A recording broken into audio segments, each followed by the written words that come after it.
In 210 BCE, the death of Qin Shi Huang, the first emperor of a unified China, plunged the Qin Dynasty into chaos. The man who had once forged the empire from warring states through a combination of relentless warfare, legalist reforms, and centralized authority had left no clear successor capable of sustaining his vision. His son, Qin Shi, ascended the throne, a figure weak and indecisive, easily manipulated by the powerful eunuch Zhao Gao, who sought to consolidate his own influence. Zhao Gao's machinations reached their peak when he orchestrated the forced suicide of Prince Fusu, the rightful heir, leaving the throne to Qin Shi. The empire's foundations, already brittle from oppressive taxation, forced labor on massive construction projects like the Great Wall and the Lingxiu Canal, and severe legalist policies began to crumble. Across the empire, discontent festered. Farmers, conscripted laborers, and commoners lived under relentless pressure. Heavy taxation and cruel punishments drove many to the brink of rebellion, while local governors and military commanders grew increasingly autonomous, exploiting the empire's instability. In 209 BCE, the Dezexiang uprising ignited the first major revolt against Qin authority. Led by Chen Sheng and Wu Guang minor officials who had been conscripted to defend the northern borders, the rebellion was sparked by fear of execution for failing to reach their post on time, a reflection of the harsh Qin legalist code. Though the rebellion was quickly suppressed, it set a precedent. Across the former Qin territories, numerous smaller uprisings erupted. The empire fragmented as former officials, local militias, and ambitious warlords seized the opportunity to stake claims. In this chaotic landscape, Liu Bang, a relatively obscure man from Pei County in modern Jiangsu, began his ascent. Serving initially as a minor Qin official, a local patrol officer tasked with enforcing the harsh laws, Liu Bang demonstrated both intelligence and pragmatism. He understood the fragility of the Qin regime and, when the opportunity arose, he abandoned his post to join the growing insurgency. Liu Bang's rise was gradual but steady. Unlike some of his contemporaries, he was not a man of aristocratic birth or inherited military command. Instead, he relied on cunning, charisma, and an uncanny ability to maintain the loyalty of his followers. He gathered a modest but disciplined army, often relying on alliances with other rebel factions, skillfully navigating the complex political terrain of the collapsing Qin Empire. His forces were adaptive and strategic, contrasting sharply with the often rigidly traditional military approaches of rival leaders. The fragile post-Qin landscape demanded more than brute strength. It required flexibility, diplomacy, and strategic foresight, qualities Liu Bang possessed in abundance. Meanwhile, Xiongnu, scion of the Chu royal lineage, emerged as Liu Bang's principal rival. Originally serving under his uncle, Xiongnu, Xiongnu sought to restore the glory of Chu, a former warring state that had been conquered during the Qin unification. After Xiongnu died in battle, Xiongnu assumed command, demonstrating extraordinary martial prowess. Tall, imposing, and charismatic, he commanded loyalty through both respect and fear, earning the title Hegemon King of Western Chu. His forces were formidable, disciplined, and deeply loyal, trained in the traditions of Chu military strategy. Yet Xiongnu's approach often emphasized direct confrontation and overwhelming force, a method that, while initially effective, risked overextending his armies and exhausting resources. The stage was set for what would become known as the Chu-Han Contention, a multi-year struggle for supremacy that shaped the destiny of China. In 206 BCE, following the collapse of Qin, Xiongnu divided the former empire among various rebel leaders, a move intended to stabilize the region but which sowed the seeds of further conflict. He granted Liu Bang the title King of Han, assigning him control of a relatively remote territory in the western reaches of the empire. While this appointment seemed a gesture of trust, it was also a political maneuver to keep Liu Bang constrained while Xiongnu consolidated power elsewhere. The tension between these two men quickly escalated as ambitions collided, setting the empire on a collision course towards civil war. The initial phase of the conflict was punctuated by several notable battles that demonstrated both strategy and brutality. The Battle of Jiulu in 207 BCE, for instance, saw Xiongnu decisively defeat the remaining Qin forces, cementing his reputation as a military genius and establishing his dominance over much of northern China. Yet even as Xiongnu achieved battlefield success, Liu Bang employed cunning and psychological tactics to undermine his rival. Feigned retreats, misinformation, and carefully cultivated alliances allowed Liu Bang to preserve his forces and gradually expand his influence despite limited numbers. His ability to balance diplomacy with military action, securing loyalty from both soldiers and local leaders, set him apart in a landscape dominated by raw martial power. Xiongnu, for all his brilliance, displayed characteristics that ultimately proved detrimental. He was often merciless toward conquered populations, destroying cities that resisted him and enforcing harsh reprisals. While effective in instilling fear, this approach generated resentment and alienated potential allies. In contrast, Liu Bang's approach to governance and treatment of conquered territories emphasized pragmatism and conciliation, allowing him to integrate populations and maintain support.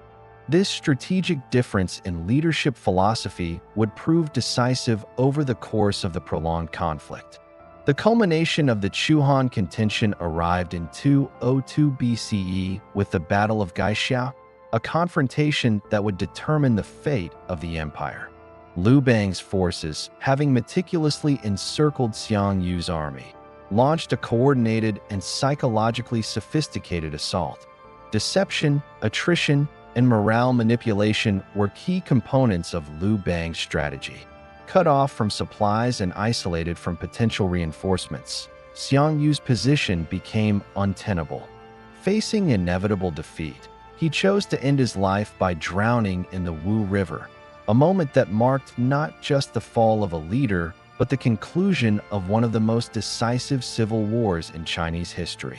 His death signified the triumph of strategy, diplomacy, and administrative foresight over brute military might alone.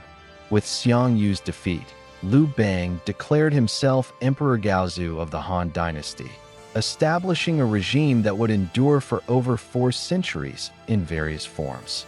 His ascension was remarkable not merely for its political significance, but for the symbolic transformation it represented.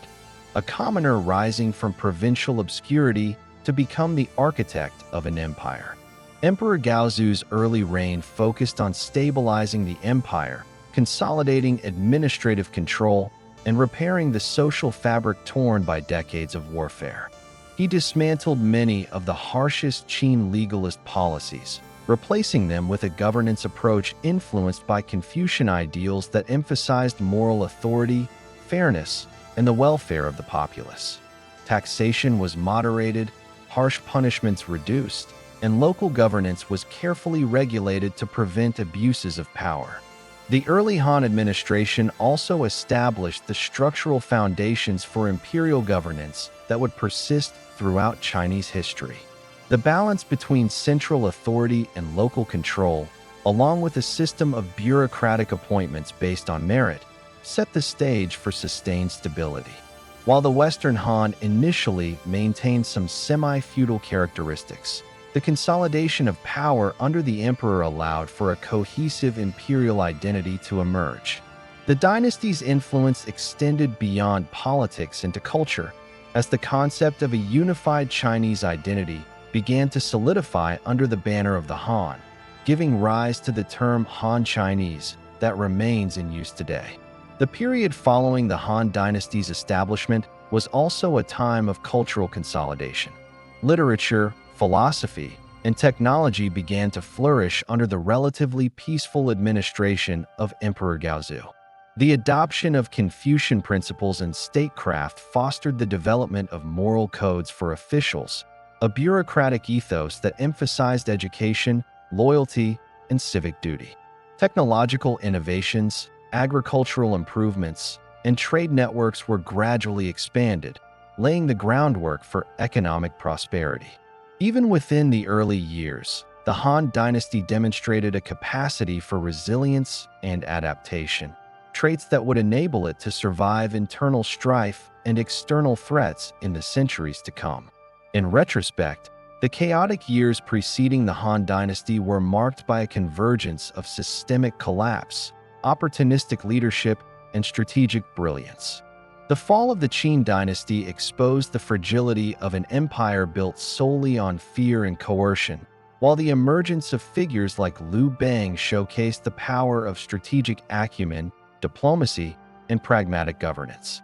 The Chu-Han Contention not only resolved the immediate struggle for control, but also set the stage for an empire that would influence governance, culture, identity, and technological development in China for centuries.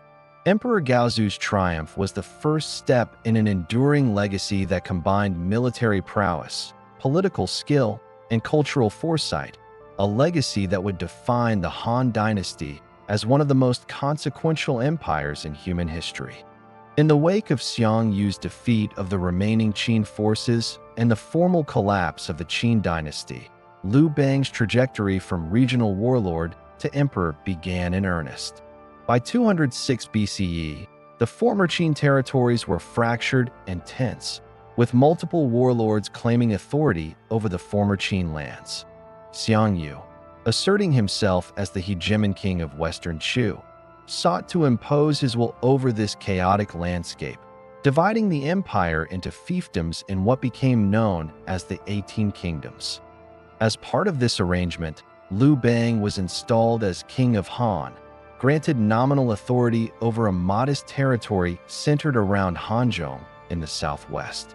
While this fief was strategically distant from the power centers in the north and east, it provided Liu Bang a base from which to consolidate power, gather troops, and plan his eventual expansion. The Han Kingdom under Liu Bang's nominal rule was far from secure. Local elites, former Qin officials, and minor warlords operated with relative autonomy, and the loyalty of troops was not guaranteed.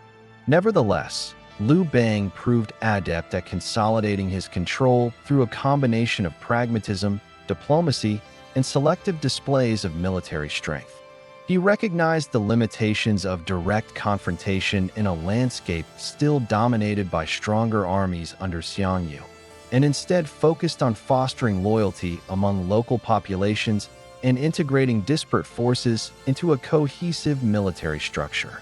His troops were often drawn from both local recruits and defectors from other factions, and their loyalty was secured through fair treatment, shared spoils, and a sense of purpose rooted in a larger vision of uniting China under his rule.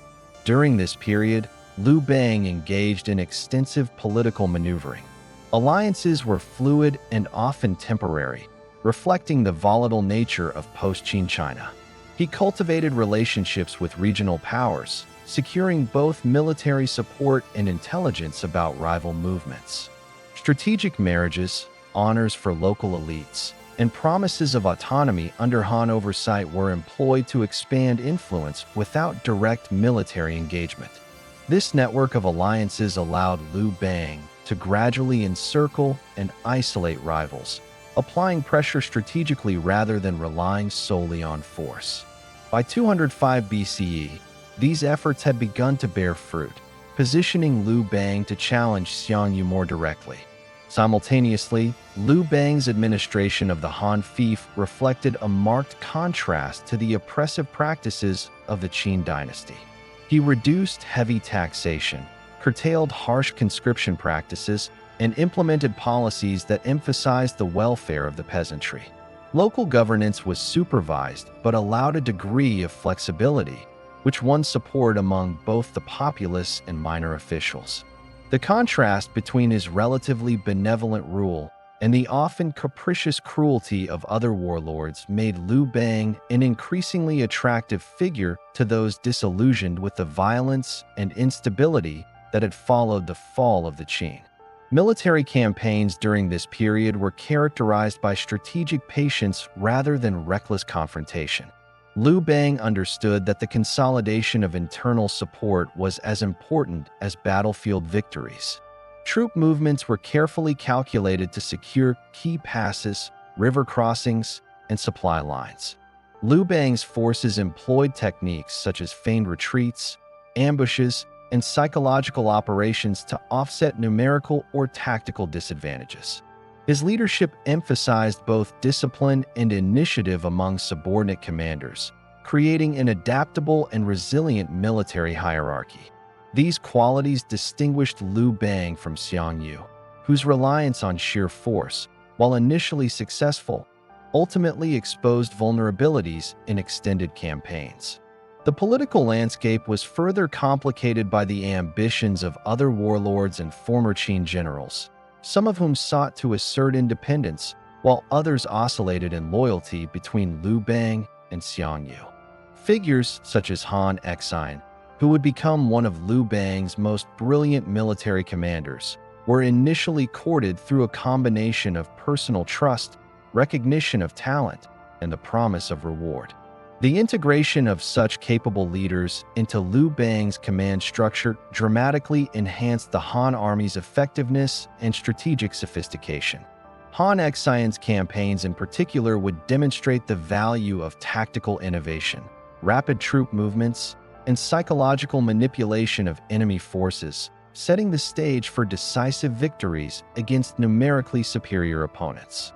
Meanwhile, Xiongnu's governance in his own territories demonstrated both strengths and critical weaknesses. While his military might was formidable, his administration often relied on coercion and punitive measures, generating resentment among local populations. Cities that resisted were destroyed, and harsh penalties were imposed on both officials and civilians, undermining the potential for sustained loyalty. In contrast, Liu Bang's approach, grounded in pragmatism and adaptability, enabled him to consolidate a loyal base, reinforcing the notion that legitimacy rested not solely on power, but on governance that could maintain order and inspire confidence. By 204 BCE, the tensions between Liu Bang and Xiongnu escalated into a series of confrontations that would determine the future of the Chinese Empire. The battles were not merely military engagements, but complex campaigns involving psychological strategy, logistics, and political subterfuge. Liu Bang's forces, though initially smaller and less resourced, leveraged superior intelligence, flexible tactics, and alliances with local powers to counter Xiongnu's overwhelming strength. The use of feigned withdrawals, deception, and surprise attacks disrupted Xiongnu's traditional approach to warfare, slowly shifting the momentum in favor of the Han forces. The interplay of diplomacy and warfare became particularly evident in Liu Bang's efforts to win over key regional players who might otherwise align with Xiongnu. The promise of clemency, shared spoils, and recognition of authority allowed Liu Bang to neutralize potential threats without costly engagements. This strategic patience and political acumen exemplified Liu Bang's approach to power. Rather than attempting to subdue the entire empire through immediate force, he cultivated a network of support that could be activated as military opportunities arose. Such foresight would prove decisive in the ultimate confrontation with Xiongnu. In 203 BCE, the culmination of these efforts began to manifest. Liu Bang, leveraging his strengthened army, loyal commanders, and strategic alliances, initiated a series of campaigns to isolate Xiongnu's forces. The Han army, organized under a combination of experienced generals and locally recruited units, demonstrated remarkable mobility and coordination. Key battles involved encirclement strategies, targeted strikes on supply lines, and the use of terrain to advantage, particularly in the mountainous regions and river valleys of the North and Central Plains. Xiongnu's forces, powerful but stretched thin and suffering from declining morale, began to experience setbacks, marking a turning point in the Chu-Han Contention. Throughout this period, Liu Bang's governance philosophy reinforced his military and political efforts. Policies aimed at reducing taxation, easing conscription burdens, and treating civilians humanely strengthened the internal cohesion of Han territories. In contrast to the destructiveness seen in other regions, this approach not only maintained stability but also encouraged economic recovery, enabling the provisioning and recruitment of additional forces. The administration of conquered or allied regions was conducted with a careful balance of oversight and autonomy, ensuring loyalty while minimizing rebellion, a practical and effective model that would define Han imperial governance for generations. By 202 BCE, the stage was set for the final confrontation. Liu Bang's forces, now fully prepared, engaged Xiongnu at the decisive Battle of Gaixia. The strategy employed was multifaceted, coordinated attacks on multiple fronts, encirclement of enemy forces, and the use of psychological warfare to undermine Xiongnu's morale. The result was catastrophic for the Western Shu army. Surrounded and demoralized, Xiongnu faced inevitable defeat. Choosing to avoid capture, he committed suicide by drowning in the Wu River, bringing an end to the Chu-Han Contention and leaving Liu Bang as the uncontested ruler of a reunified China. With this victory, Liu Bang proclaimed himself Emperor Gaozu of the Han Dynasty, formally establishing a new imperial era in 202 BC. His ascent was remarkable not only for its political significance, but for the symbolic transformation it represented, a man of humble beginnings rising to become the architect of a durable empire.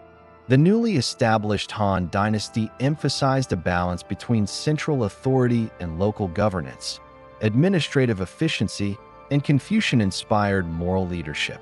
Laws were codified to reduce excesses, taxation was moderated, and infrastructure projects such as roads, canals, and defensive works were maintained and expanded. These policies created a stable foundation for the Western Han and laid the groundwork for a period of relative prosperity. The early administration also focused on integrating diverse populations under Han rule. Policies of conciliation, reward, and recognition were applied to local elites and former officials from other factions, ensuring their cooperation in governance. Military forces were organized not only for defense, but as instruments of order and deterrence against internal rebellion. The consolidation of authority in Chang'an, coupled with the strategic deployment of loyal generals and administrators, enabled the Han Dynasty to maintain coherence across vast territories that had recently been fragmented and war-torn. Culturally, the rise of the Han Dynasty marked the beginning of a unified Chinese identity. The term Han would come to define the majority ethnic group in China, and the dynasty's policies fostered the development of literature, philosophy, and technological innovation.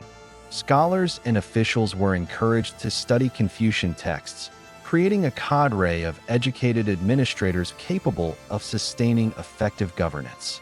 Agricultural innovation, trade routes, and emerging technological advancements positioned the Han Dynasty for growth and expansion, setting the stage for a golden age under later emperors. The period from 206 to 202 BC thus represents the critical transformation from regional warlordism to centralized imperial authority. Liu Bang's rise combined military acumen, political dexterity, and administrative innovation.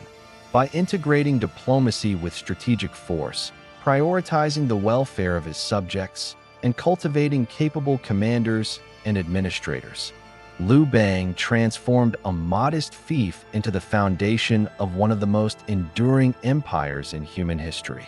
His victory over Xiongnu not only ended decades of civil war, but also established the structural, political, and cultural basis for the Han Dynasty's long-term stability and historical significance. Following Liu Bang's triumph over Xiongnu in 202 BCE and the establishment of the Han Dynasty, China entered a period that would lay the foundations for the consolidation of imperial power, economic growth, and cultural development. The early Western Han, under the reigns of Emperor Gaozu, r. 202 to 195 BCE, his son Emperor Hui, r.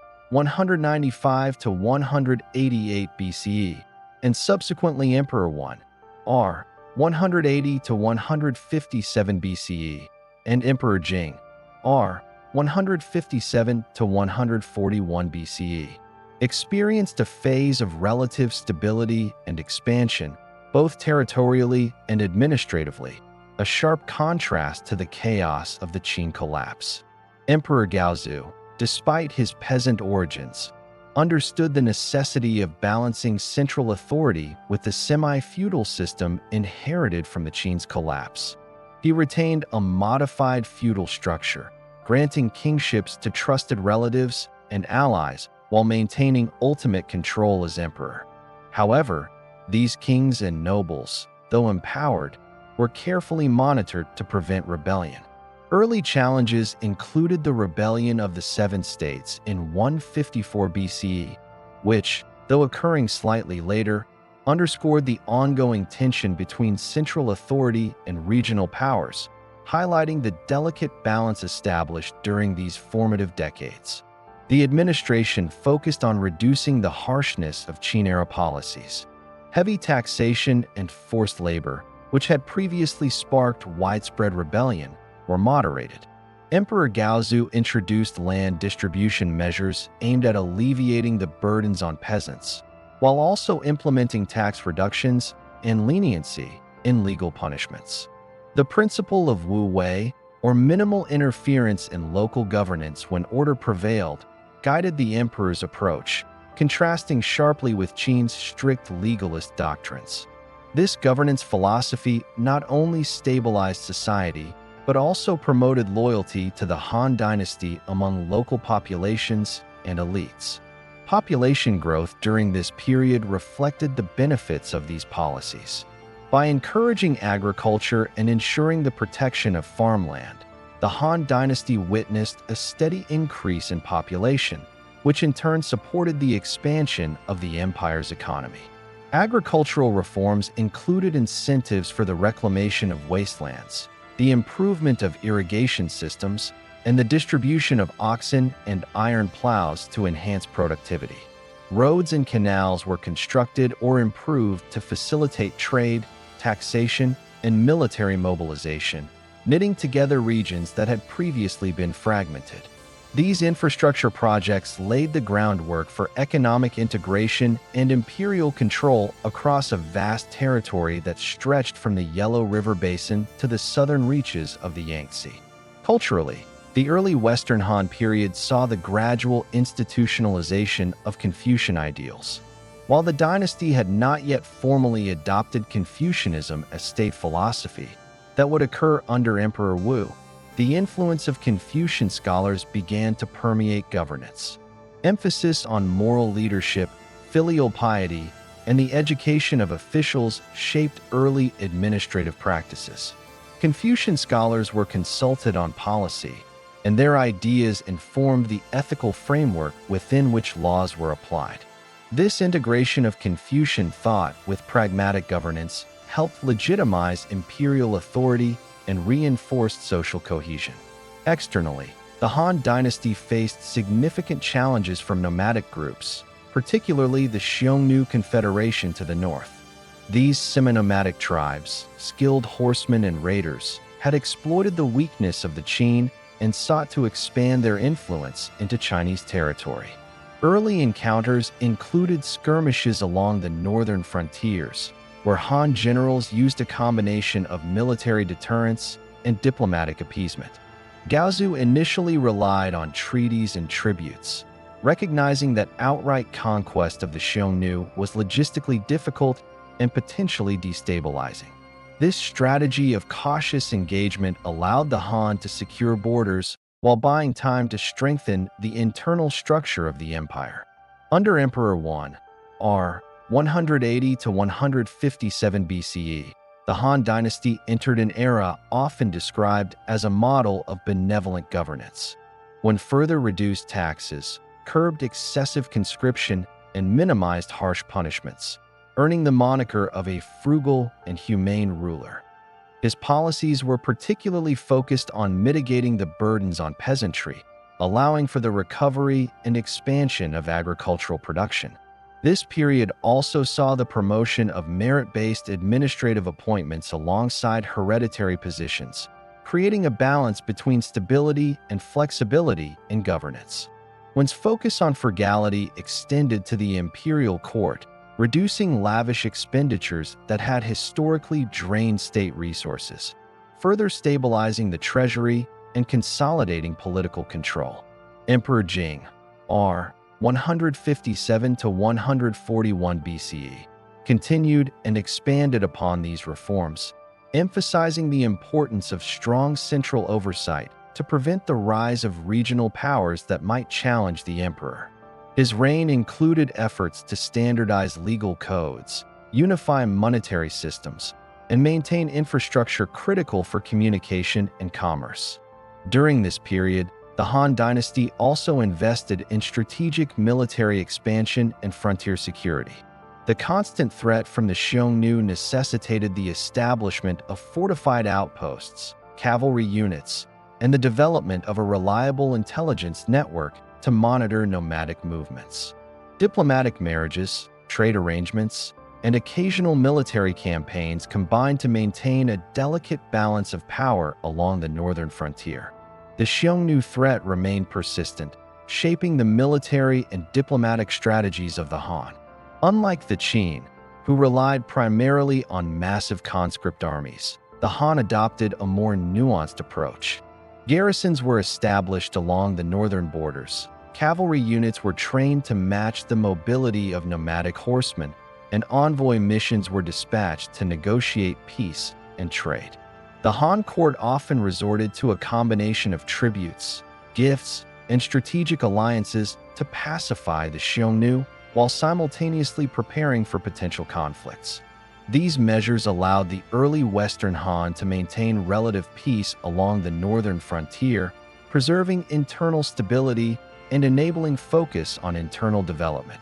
Trade and economic policies during this period also laid the foundation for long-term prosperity.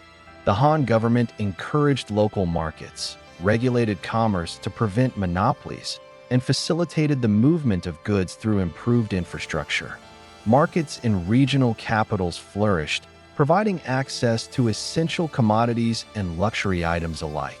Agricultural surpluses supported population growth and urbanization, with cities serving as centers of administration, commerce, and cultural exchange. This economic growth contributed to the dynasty's ability to fund military campaigns, public works, and educational initiatives, reinforcing the state's power and legitimacy. Cultural and intellectual life in the early Western Han further solidified imperial cohesion. Scholars and philosophers were increasingly integrated into government service, contributing to the codification of law, administration, and moral guidance. Confucian principles, emphasizing hierarchy, social duty, and moral governance, informed policies from taxation to legal adjudication. Rituals and ceremonies reinforced loyalty to the emperor and the state, promoting unity in a recently fractured empire. This cultural consolidation was critical in transforming diverse regions, previously independent or under Qin oppression, into a coherent imperial identity that would endure for centuries. The early Western Han also pursued internal territorial consolidation. While not yet engaging in the expansive campaigns of later emperors, the dynasty worked to bring peripheral regions under tighter control. Governors and administrators were appointed to oversee strategic locations, ensuring compliance with imperial directives and curbing the power of local warlords. These administrative measures, combined with the promotion of Han culture and Confucian values, gradually integrated frontier regions into the political and cultural fabric of the empire. By 141 BCE, the foundations of the Han Dynasty were firmly in place. The dynasty had transformed from a fledgling state carved from the remnants of Qin chaos into a centralized and administratively cohesive empire. Social, economic, and military systems had been stabilized, infrastructure had been improved, borders had been secured, and cultural and intellectual life had begun to flourish. These achievements not only ensured the survival of the dynasty, but also set the stage for the later Golden Age under Emperor Wu, during which the Han would expand its influence, engage in extensive foreign trade, and reach unprecedented levels of political and cultural sophistication. The legacy of the early Western Han era was thus defined by careful consolidation, strategic diplomacy, internal reforms, and incremental territorial security.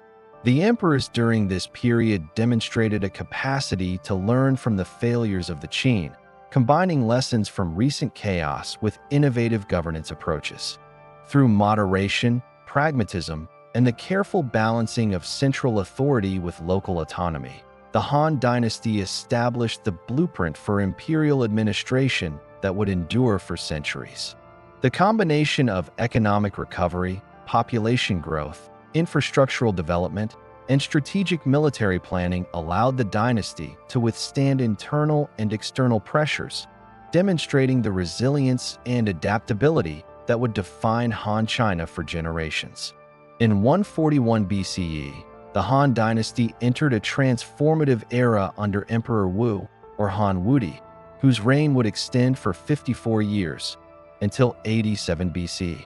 Ascending the throne at the age of 15, Wudi inherited an empire that had achieved internal stability but faced persistent challenges along its frontiers and in consolidating imperial authority across diverse territories.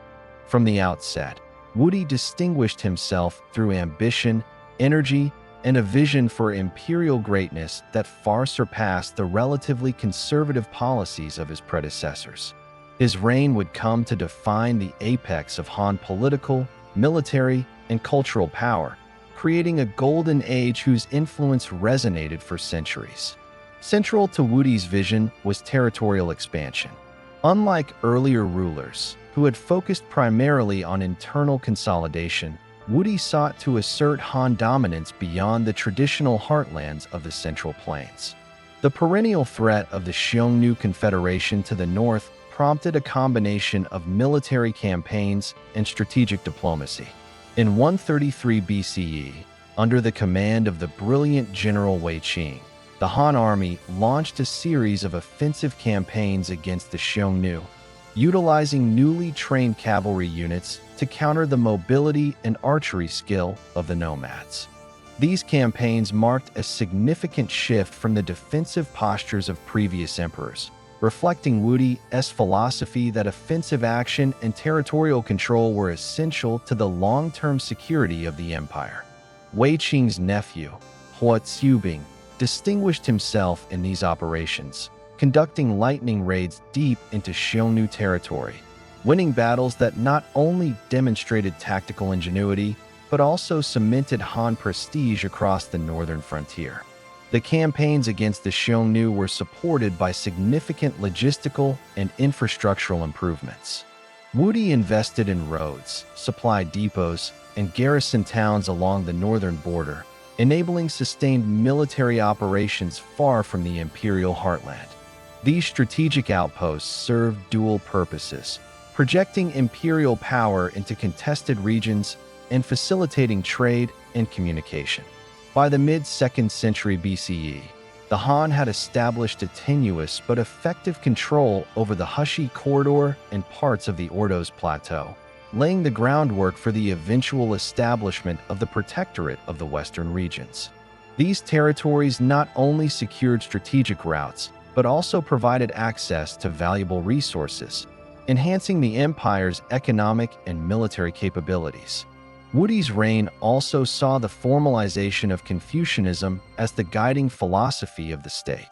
In 136 BCE, the Imperial University was established in the capital, Chang'an, promoting the study of Confucian classics and preparing a cadre of scholar officials to administer the empire according to moral and ethical principles.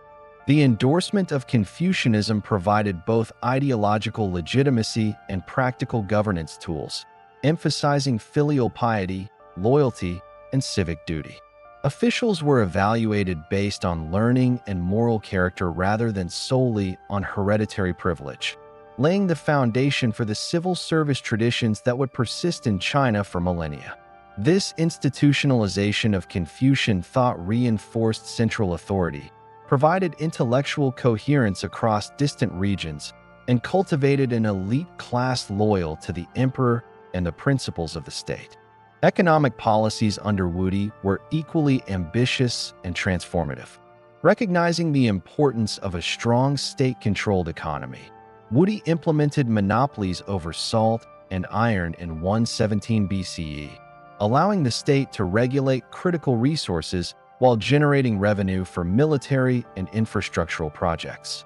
These measures, though controversial and opposed by some Confucian scholars, provided the financial stability necessary to sustain extensive military campaigns and large-scale public works. Agricultural development continued to be a priority, with irrigation projects expanded and arable land reclaimed to support a growing population and a robust army. Wudi's policies reflected a pragmatic balance between moral governance and the practical necessities of empire, ensuring both stability and expansion. Culturally, the Han Golden Age under Wudi was characterized by flourishing intellectual and artistic life. Historical writing, including the seminal works of Sima Qian, the records of the Grand Historian, documented both the empire's achievements and its challenges, providing a comprehensive account of China's past and present. The invention of paper, attributed to the court official Kai Lun later in the Eastern Han, had its conceptual roots during this era, with the proliferation of silk and bamboo scrolls facilitating administration, literature, and record-keeping. Technological innovations such as iron plows, improved water-powered mills, and advancements in metallurgy and ceramics supported both the economy and military logistics. The Han court patronized scholars, artisans, and engineers, creating a synergy of knowledge, skill, and state ambition that propelled the dynasty to new heights. Trade and international relations were profoundly expanded during Wudi's reign. The northern campaigns against the Xiongnu opened corridors that would evolve into the Silk Road, linking Chang'an with Central Asia, India, and beyond. Caravans transported silk, jade, horses, and various luxury goods, creating unprecedented economic and cultural exchange. The Han Dynasty became a central node in a transcontinental network, facilitating not only commerce but also the movement of ideas, technologies, and diplomatic contact. Envoys and ambassadors traveled to distant regions, and foreign goods and knowledge entered the Chinese imperial sphere, enhancing the empire's cosmopolitan character and its global influence. Wudi's foreign policy combined military projection, strategic alliances, and active engagement in long-distance trade, demonstrating the integrated approach that defined his reign. The military achievements of Wudi's reign were matched by administrative consolidation. Provincial governance was refined, with carefully appointed officials tasked with tax collection, law enforcement, and resource management. Central oversight was strengthened through regular inspections and reporting systems, ensuring that local powers remained subordinate to the emperor's authority. Wudi also undertook campaigns in the south and west, extending Han influence into regions that are today part of Yunnan and Sichuan, bringing new peoples and territories under imperial administration. The integration of these regions required not only military presence, but also diplomacy, cultural assimilation, and economic incentives, reflecting the multidimensional approach that characterized Han expansion. The human cost of Wudi's ambitions, however, was significant. Military campaigns required mass conscription, often leading to hardship among peasants and local populations. Frontier garrisons and extended campaigns strained resources and imposed logistical challenges. Dissent occasionally erupted, and the emperor's policies, while successful in consolidating power, created social tensions that would have ramifications in later decades. Nonetheless, the strategic, economic, and cultural benefits of Wudi's reign outweighed the immediate costs, leaving the Han Dynasty stronger, more centralized, and more culturally cohesive than ever before. Religious and ritual life also flourished under Wudi, reflecting his desire to consolidate legitimacy and reinforce moral authority. Imperial rituals, ancestor worship, and state-sponsored ceremonies emphasized the sanctity of the emperor and the unity of the empire. Wudi's patronage of Taoist practices and his interest in immortality and longevity shaped court culture, influencing both politics and personal life at the highest levels. These religious and cultural investments complemented his military and administrative strategies, creating a comprehensive system in which ideology, governance, and power were mutually reinforcing. By the end of Wudi's reign in 87 BCE, the Han Dynasty had achieved unparalleled territorial extent, administrative sophistication, economic prosperity, and cultural development. From the fertile plains of the central heartland to the strategic outposts along the northern frontier and the emerging trade routes connecting China to Central Asia, the empire projected both strength and stability. Wudi's reign solidified the identity of the Han people, institutionalized Confucian governance, and established economic and infrastructural foundations that would sustain the dynasty for centuries.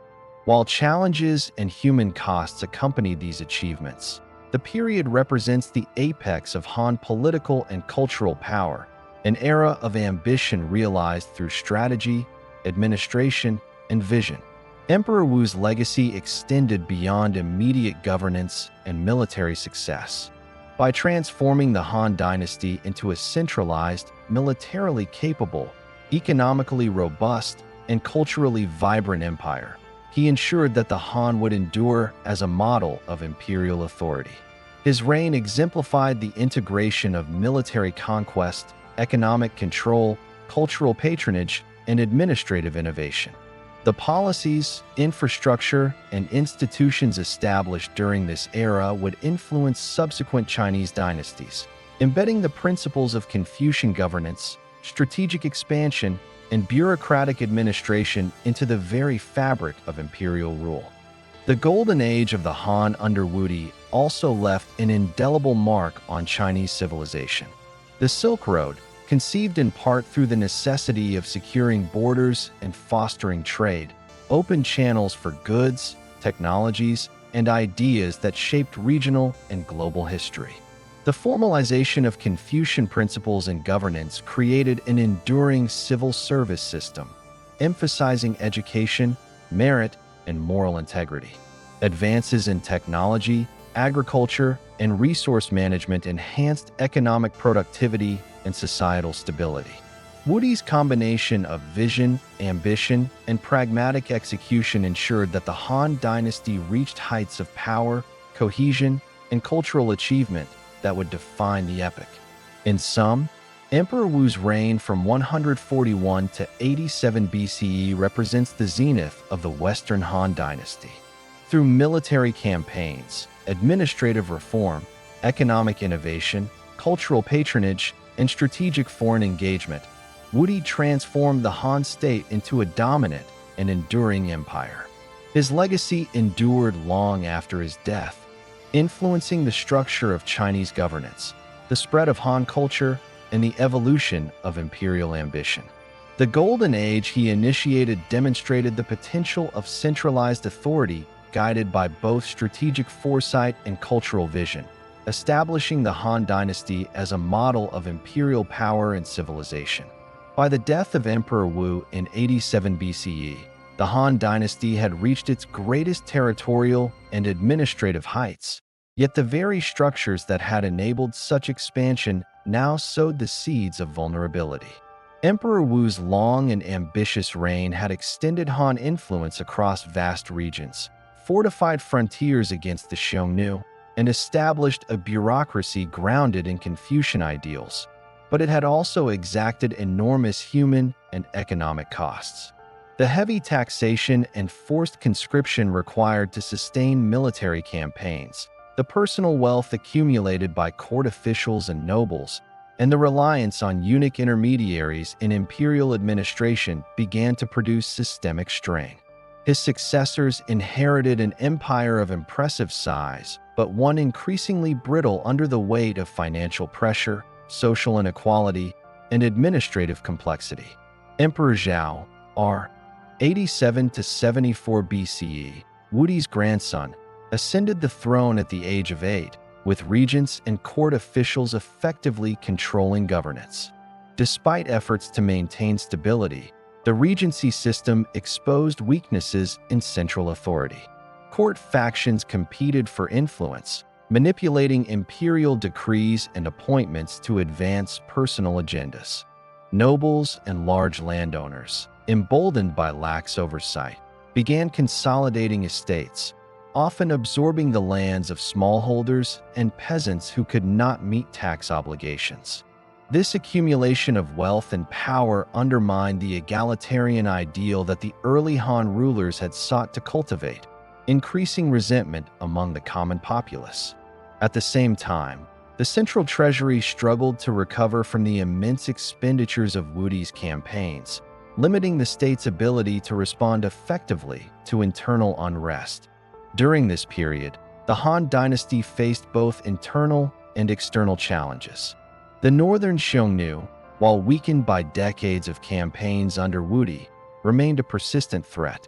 Border garrisons required continued funding and manpower, further stretching imperial resources. In the south and west, newly integrated regions demanded administrative oversight, requiring careful management to maintain loyalty. Infrastructure such as roads, canals, and fortifications, essential for trade, communication, and military deployment, demanded constant maintenance. The combination of population growth, territorial expansion, and ongoing military obligations placed enormous pressure on the state, creating the conditions for political instability and social tension. Emperor Xian, r. 74 to 49 BCE, sought to stabilize the empire by emphasizing frugality, moderation, and effective governance. He curtailed the extravagance of the court, reduced taxation where possible, and promoted merit-based appointments alongside hereditary privileges. While these measures temporarily relieved economic and administrative pressures, they could not reverse structural inequalities that had developed over decades. Wealthy nobles continued to amass influence, and peasant populations remained vulnerable to conscription and taxation, particularly during periods of frontier military campaigns or natural disasters. The tension between central authority and regional power persisted as a latent threat to imperial cohesion. By the later Western Han, particularly during the reigns of Emperor Yuan, r. 49 to 33 BCE, and Emperor Chang, r. 33 to 7 BC, the concentration of power in influential families coupled with the increasing role of eunuchs within the palace further complicated governance. Emperor Yuan, while personally inclined toward moderation and scholarship, struggled to assert authority over court factions. Dominant clans, often connected through marriage to the imperial family, leveraged their influence to secure appointments, amass wealth, and expand their territories, frequently at the expense of the common people. The central bureaucracy, while institutionally competent, was increasingly manipulated by personal alliances and patronage networks, reducing the efficiency of governance and creating resentment among provincial officials and populations. Emperor Cheng's reign marked a period of deepening internal weakness. The emperor, known for personal indulgence and detachment from administrative affairs, allowed court eunuchs and powerful families to dominate state decisions. Wealthy landowners expanded their estates further, often forcibly absorbing peasant lands and exploiting labor. Smallholder farmers faced increasing hardship, leading to economic dislocation and in some cases, localized rebellions. Corruption in local administration became widespread, as officials extracted bribes and misallocated resources, further eroding confidence in imperial authority. Although the Han Dynasty retained nominal control over vast territories, the social contract between rulers and subjects was fraying, setting the stage for large-scale unrest. The rise of Wang Mang, a distant relative of the imperial family and a high-ranking official, dramatically altered the political landscape. Wang Mang had cultivated a reputation for moral rectitude and administrative skill, earning positions of influence under Emperor Cheng and his successor, Emperor Ai, r. 7 to 1 BCE. Recognizing the vulnerabilities within the Western Han court, Wang Mang positioned himself as a reformer capable of correcting the empire's structural inequities. He gained support among scholar officials and segments of the nobility by emphasizing Confucian ideals and framing his policies as necessary to restore harmony and justice. However, his ambitions extended beyond advisory influence. He ultimately orchestrated the usurpation of the throne, declaring the establishment of the Qin Dynasty in 9 CE. Wang Mang's reforms were radical and wide-ranging, reflecting both idealism and strategic calculation. He implemented land redistribution policies aimed at limiting the accumulation of estates by powerful families, sought to standardize currency, and attempted to regulate trade and commerce to reduce inequality. While these measures reflected Confucian principles of social equity, they were poorly timed and often poorly executed. Resistance from entrenched elites, logistical failures, and natural disasters undermined the effectiveness of his reforms, leading to widespread discontent.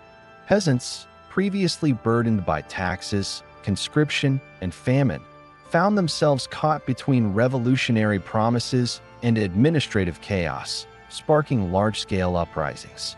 Among the most significant rebellions was the Red Eyebrows Rebellion, which began around 17 CE in response to Wang Mang's policies and the broader socioeconomic crisis.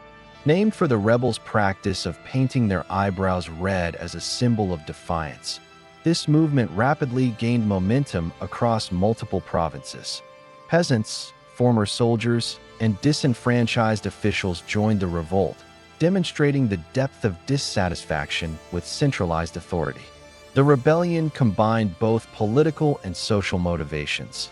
It opposed the Qin regime's successes while seeking redress for economic and social grievances. Although the Han loyalists initially attempted to suppress the uprisings, the widespread nature of the revolts revealed the fragility of imperial control. The fall of the Western Han under Wang Mang illustrates the complex interplay between structural weakness, social inequities, and ambitious individual actors. While Wang Mang's intentions may have been ideologically framed around justice and moral governance, his disruption of established economic, administrative, and social norms destabilized an already delicate system. The Western Han, which had endured for over 2 centuries through careful balance of central authority, feudal powers, and bureaucratic administration, collapsed under the combined pressures of internal corruption, economic inequality, and widespread rebellion. Wang Mang's failure to reconcile the competing demands of social reform, economic stability, and political loyalty ultimately precipitated the end of Western Han authority. Throughout this period, natural disasters further exacerbated instability. Flooding, drought, and locust infestations periodically devastated agricultural production, reducing food supplies and heightening peasant unrest. These calamities, when combined with heavy taxation and forced labor, created conditions ripe for rebellion. The government's inability to respond effectively to both environmental and social crises undermined confidence in imperial authority, demonstrating the vulnerability of centralized systems when confronted with simultaneous internal and external pressures. Despite these challenges, the Western Han's accomplishments remained significant. Its administrative frameworks, territorial consolidation, and cultural policies had created a lasting imperial model. The dynasty's achievements in infrastructure, trade, and cultural integration provided the foundation for the Eastern Han Restoration under Emperor Guangwu. Nevertheless, the decline of the Western Han demonstrates that even the most powerful states are susceptible to collapse when internal corruption, social inequality, ambitious usurpers, and environmental stresses converge. The period between 87 BCE and 9 CE reflects a complex narrative of ambition, governance, reform, and failure, highlighting the delicate balance between authority, legitimacy, and societal stability in early imperial China. By 9 CE, Wang Mang had effectively dismantled the Western Han framework, seizing the throne and inaugurating the Qin Dynasty. While temporarily consolidating his authority, his regime faced persistent unrest, rebellion, and administrative challenges that would ultimately pave the way for the restoration of the Han under Emperor Guangwu in 25 CE. The transition from Western Han to Qin rule underscores the interplay between ambitious individual actors and broader systemic vulnerabilities, illustrating the fragility of imperial structures in the face of both human and environmental pressures. After the fall of the Qin Dynasty, China was plunged into chaos. Wang Mang's attempts at reform had failed spectacularly, leaving a fractured land, widespread famine, and embittered populations. In the wake of these disasters, local warlords and insurgent forces claimed authority over various regions, and the Han imperial lineage, though displaced, remained a powerful symbol of legitimacy. It was into this landscape of upheaval that Liu Xiu, later known as Emperor Guangwu, emerged, determined to restore the Han Dynasty and reunify the empire. Born in 5 BCE in what is now Hunan province, Liu Xiu was a distant member of the imperial family who combined strategic acumen, charisma, and political savvy to navigate a landscape teeming with rivals and rebellion. The initial phase of Guangwu's restoration, beginning in 23 CE, was marked by careful alliance building and measured military action. Liu Xiu first aligned himself with remnants of pro-Han forces while negotiating support from local elites disillusioned with Wang Mang's regime. These alliances were both pragmatic and ideological. They provided manpower, resources, and legitimacy while consolidating authority under a common banner of restoring the Han.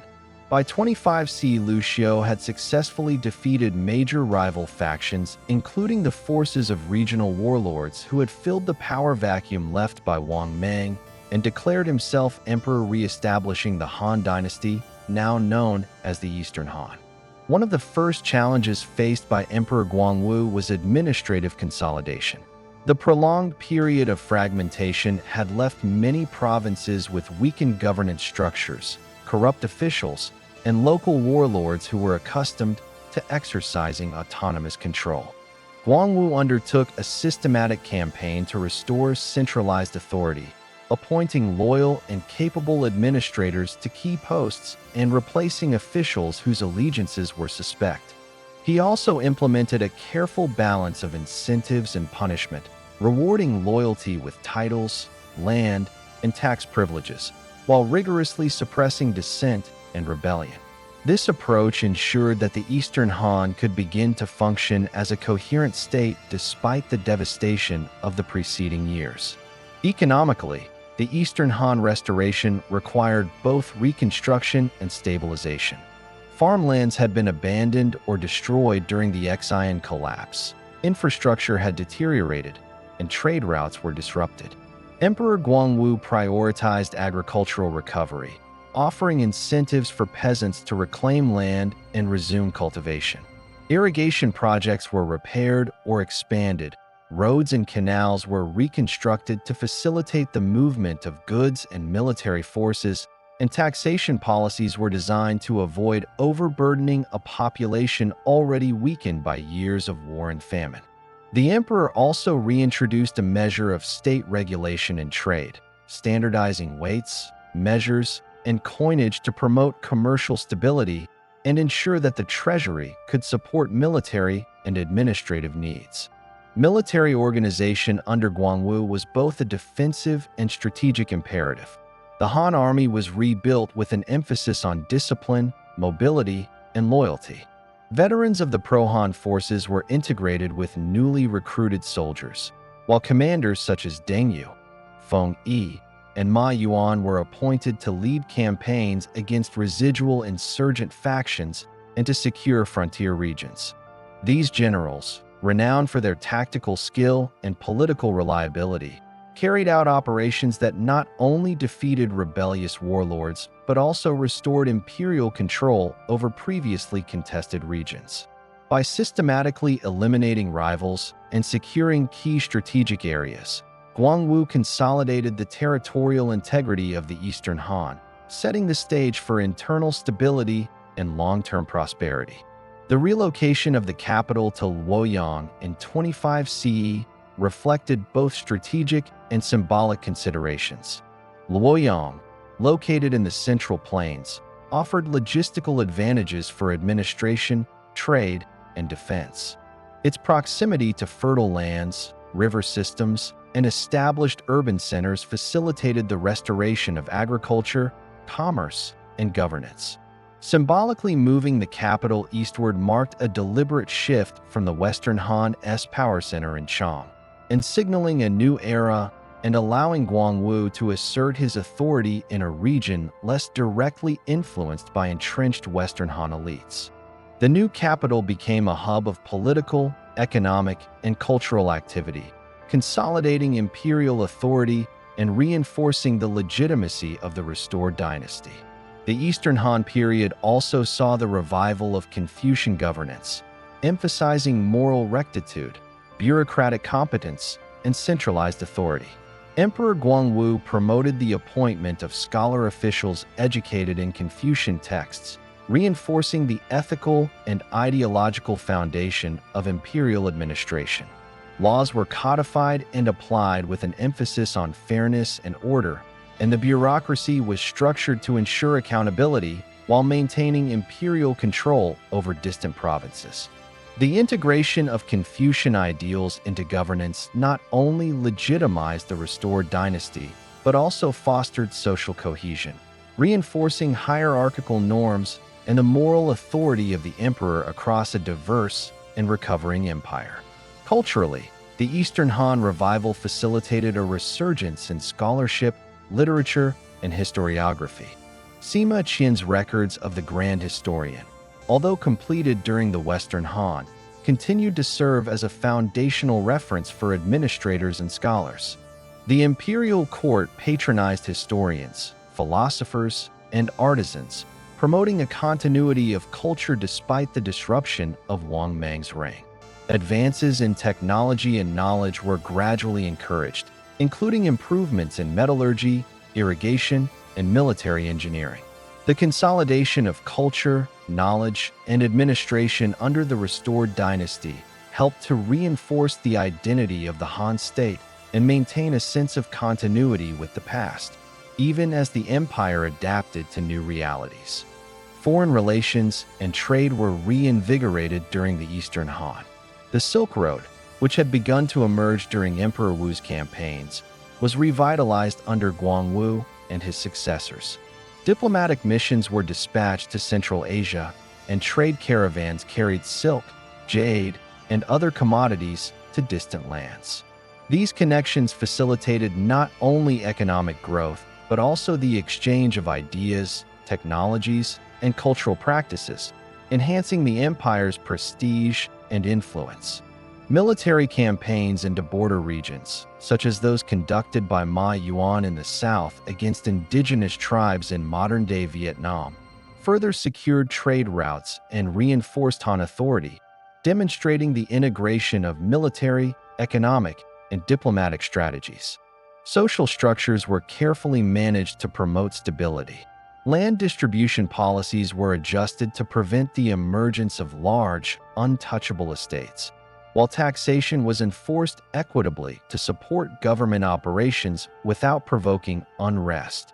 Peasant communities were encouraged to settle and cultivate lands, with local leaders mediating between central authorities and village populations. These measures, combined with strong central oversight, mitigated the risk of rebellion and facilitated the gradual recovery of population and productivity across the empire. The Eastern Han's approach to governance emphasized balance. Central authority was asserted, but local cooperation was encouraged, reflecting lessons learned from the decline of the Western Han.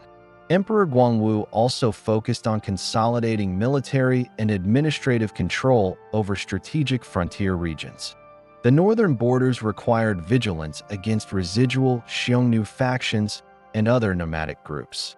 Fortifications were maintained, cavalry units were trained, and diplomatic missions were used to manage relations with neighboring tribes. In the south and west, campaigns against semi-autonomous local powers integrated these territories into the imperial administrative framework. These measures ensured the security of the empire while enabling the continued expansion of trade and cultural influence. The careful integration of military, administrative, and diplomatic strategies underscored Guangwu's skill as both a ruler and strategist, ensuring that the restored Han Dynasty would be both stable and resilient.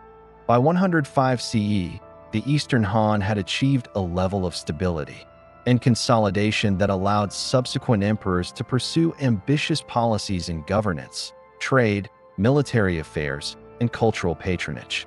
The restoration under Emperor Guangwu demonstrated the resilience of the Han imperial model, showing that even after periods of fragmentation and rebellion, centralized authority, Confucian governance, economic revitalization, and strategic military planning could restore cohesion and legitimacy.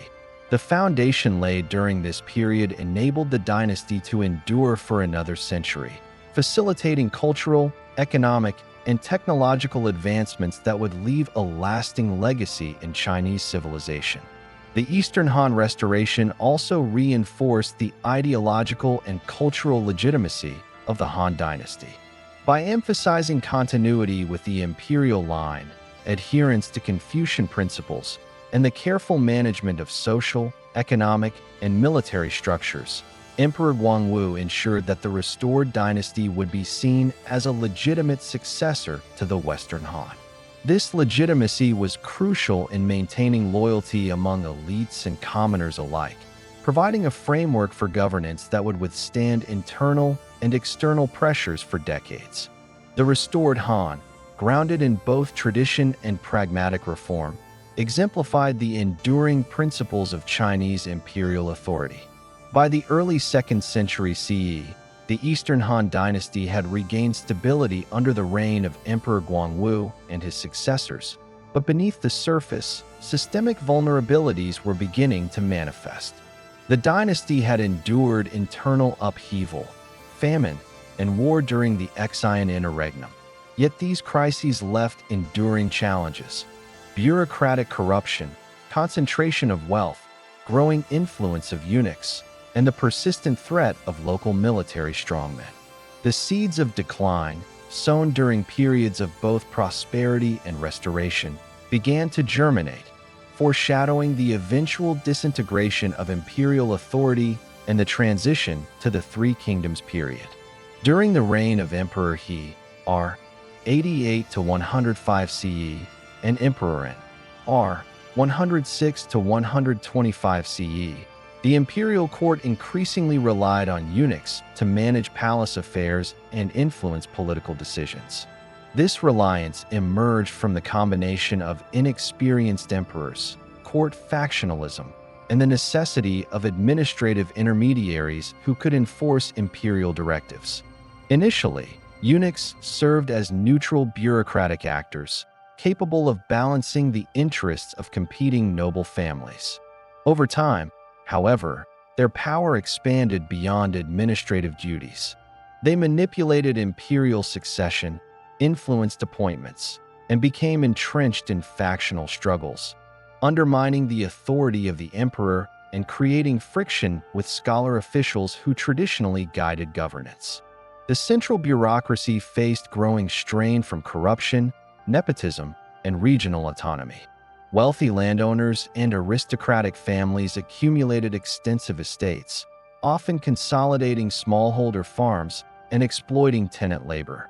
The gentry's growing economic power allowed them to influence local administration, sometimes resisting central mandates, evading taxes, and asserting quasi-independent authority. Concurrently, the imperial court struggled to implement effective fiscal policies. Tax revenues were often insufficient to cover military expenditures and public works, forcing the state to levy additional burdens on already overtaxed peasants.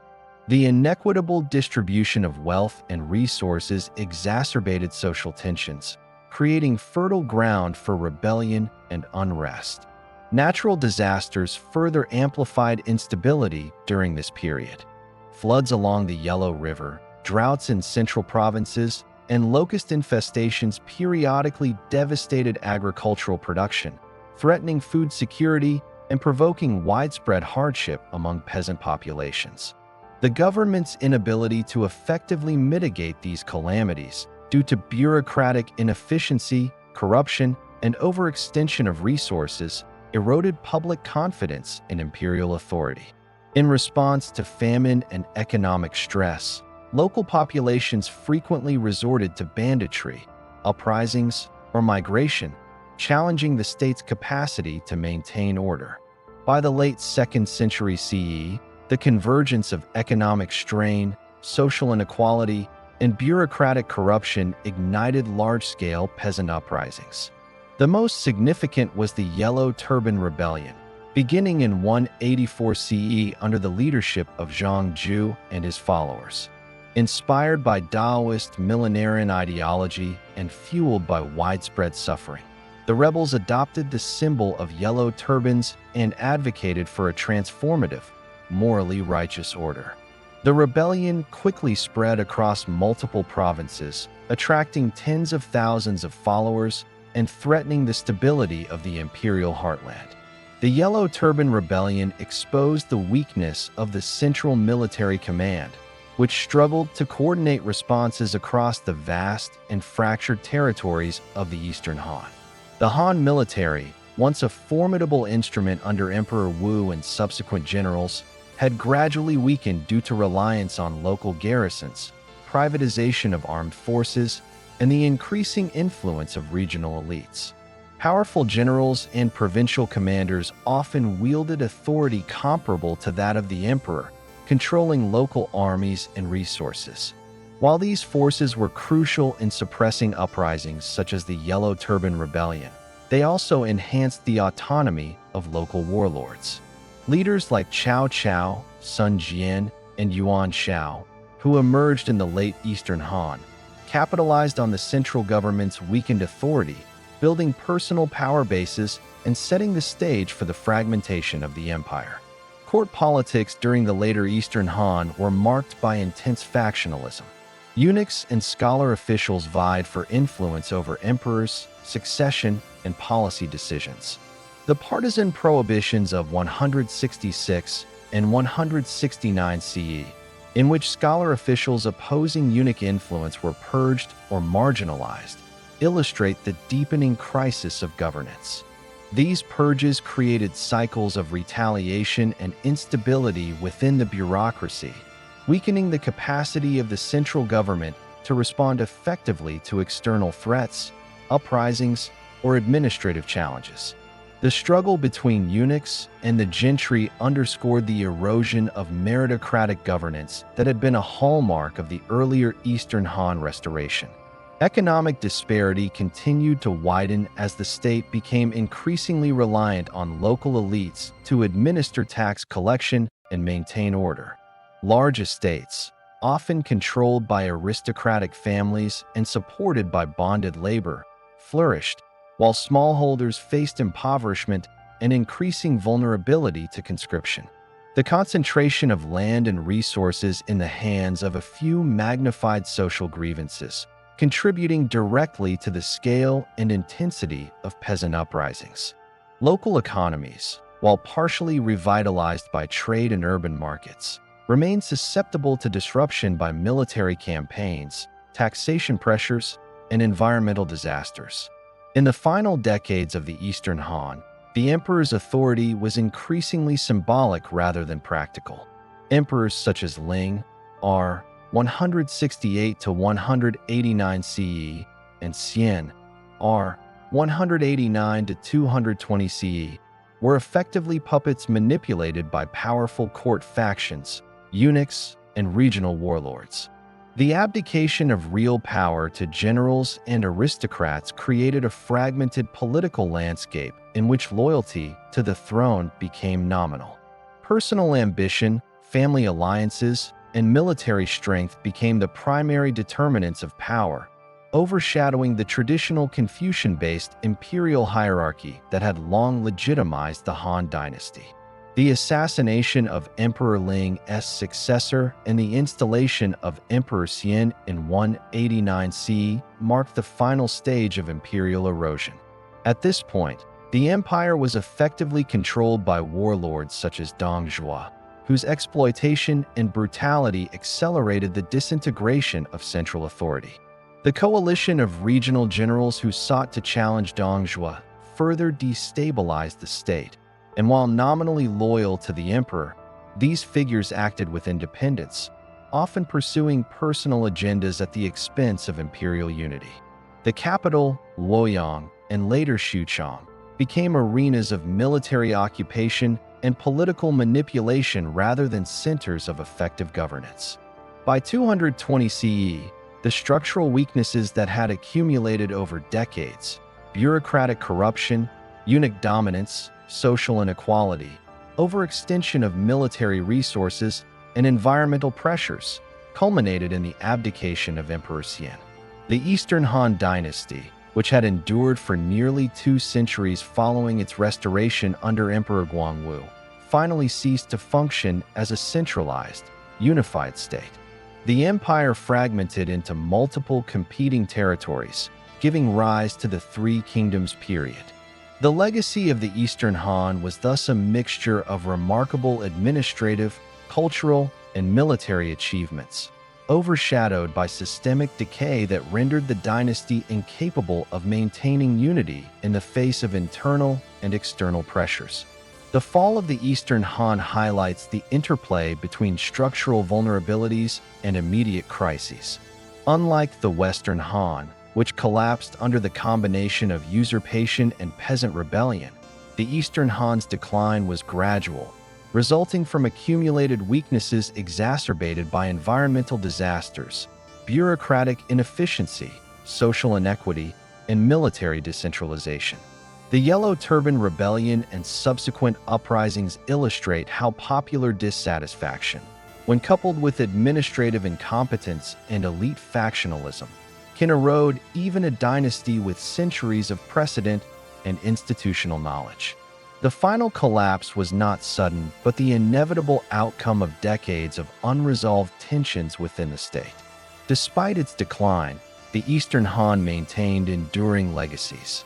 The bureaucracy, though corrupted and factionalized, remained a model of Confucian-inspired governance that influenced subsequent dynasties. Cultural, technological, and economic achievements, including the expansion of trade along the Silk Road, continued to shape Chinese civilization.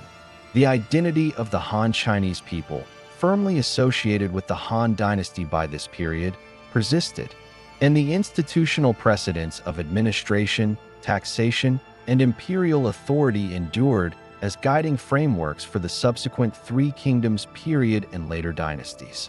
The Han Dynasty, though it formally ended in 220 CE with the abdication of Emperor Xian and the rise of the Three Kingdoms, left a legacy that would define Chinese civilization for millennia. Its achievements were multifaceted, encompassing administration, culture, technology, economy, military strategy, and social organization. The dynasty's enduring influence is evident not only in the name Han itself, which became the primary ethnonym for the majority of Chinese people, but also in the system's institutions and cultural ideals it institutionalized, many of which became the backbone of subsequent imperial China.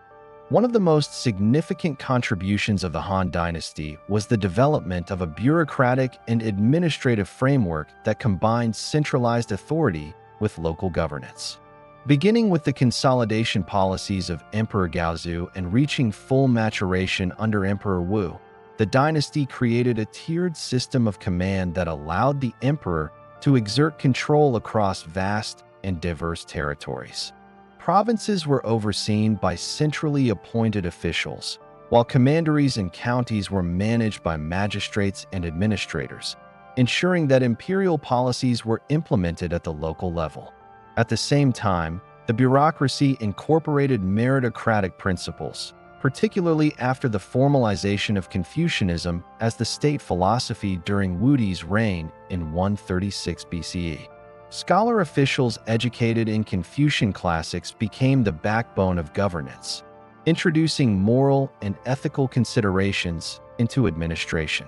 This integration of ideology and administration established a template that subsequent dynasties, including the Tang, Song, Ming, and Qing, would adapt and refine for over a millennium. Confucianism itself was arguably the most enduring intellectual and cultural legacy of the Han Dynasty. Emperor Wu's adoption of Confucian principles as the official state ideology in the mid-2nd century BCE institutionalized a moral framework that emphasized filial piety, loyalty, hierarchical social order, and ethical governance. The Imperial University in Chang'an educated officials in these values, ensuring that governance was guided by both competence and moral rectitude. Over the centuries, this system fostered a continuity of administrative thought and societal norms. Confucianism provided a shared set of expectations that transcended regional differences, enabling an empire that was geographically vast and ethnically diverse to maintain cohesion. Even after the fall of the Eastern Han, Confucian ideals remained the cornerstone of Chinese governance and societal organization. Economically, the Han Dynasty laid the foundations for long-term prosperity and trade networks that shaped the region and beyond. The state monopoly over essential commodities such as salt and iron, instituted under Wudi in 117 BCE, demonstrated a sophisticated approach to resource management. By regulating strategic goods, the government ensured revenue streams to support military campaigns, infrastructure development, and administrative functions. Agricultural policies were advanced, including the promotion of iron plow technology, expanded irrigation systems, and land reclamation projects, all of which increased productivity and stabilized rural economies. The introduction of standardized coinage and weights facilitated trade both within the empire and with distant regions. During the Eastern Han, these economic policies were refined under Emperor Guangwu and his successors, enabling the reconstruction of infrastructure and revival of commerce after the upheavals of the Xian interregnum. The Han Dynasty's impact on trade extended far beyond China's borders. Under Emperor Wu and later during the Eastern Han, the nascent Silk Road connected the empire with Central Asia, India, and eventually the Mediterranean. Caravans transported silk, jade, and other commodities to foreign markets, while goods, technologies, and ideas flowed back into China. Diplomatic missions, often dispatched along these routes, enhanced China's prestige and established channels for cultural and technological exchange. This network not only enriched the economy, but also integrated China into a broader Eurasian system of commerce and communication, laying the groundwork for centuries of transcontinental interaction. Technological and scientific innovation flourished during the Han Dynasty, producing advancements that would influence Chinese civilization for centuries. The invention of paper, attributed to Kai Luan in 105 CE, transformed record-keeping, administration, and the dissemination of knowledge. Metallurgy advanced with the development of improved iron and steel techniques, enhancing both agricultural tools and weaponry. Water-powered mills, sophisticated plow designs, and innovations in textile production improved productivity and living standards. Astronomical observation and calendar making became highly precise, reflecting both practical needs for agriculture and state ritual, as well as an intellectual curiosity that influenced later scientific thought. These technological achievements exemplified the Han commitment to practical and cultural progress, intertwining state interests with societal advancement. Militarily, the Han Dynasty set enduring precedents in strategy, logistics, and frontier management. The campaigns against the Xiongnu under Emperor Wu, led by generals Wei Qing and Hu Zubing, established methods of organizing cavalry, fortifications, and supply lines that were emulated by later dynasties. Defensive measures along the northern frontier, including the construction of garrison towns and strategic outposts, secured territories and facilitated trade. The integration of diplomacy and military force became a hallmark of Han foreign policy, allowing the empire to manage nomadic threats while expanding influence into the western regions. Even after the decline of the Eastern Han, these military principles influenced both internal power struggles and external campaigns during the Three Kingdoms period. Cultural achievements during the Han Dynasty were equally remarkable. Literature, historiography, and philosophy thrived under imperial patronage.